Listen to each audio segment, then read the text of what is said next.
So we are on our way on this beautiful day to County Distillery. We're going to be talking with the master distiller, a few people on their business side, just to gain some insights, kind of get a better understanding of the state of the craft industry.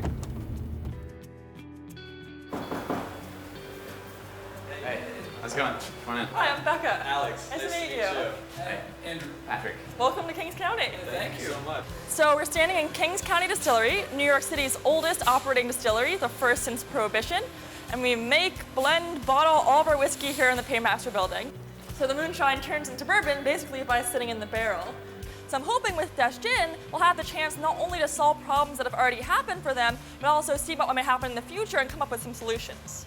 So what's the story that the server is going to tell? So what's the story behind Dash Gin?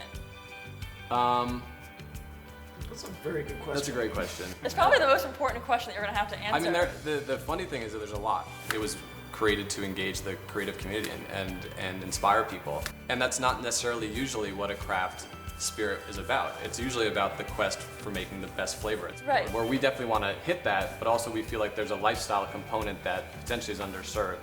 I think you have to figure out how to resonate with consumers. You know, as this craft renaissance of spirit starts happening and explodes, how can you remain competitive and how can you really add a new value to what's happening out there? You really got to have that kind of finely honed story, and you're gonna have to tell it a lot of time. It's now getting realer as we're getting into the point where we need to start making sales. That yes, it's great if our friends like it, but none of our friends are distributors yet.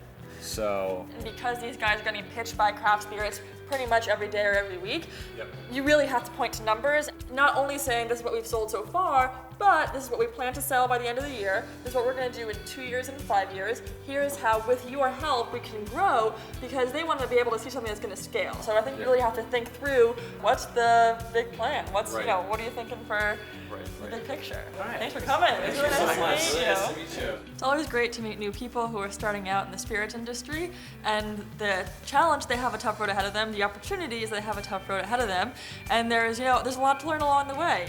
Just because something's beautiful doesn't necessarily mean it's telling the right story, and that's something that we're trying to do, with everything that we do, is tell the right story. I mean, it really resonates with us, but we don't, we're about to find out if it resonates with, the larger population.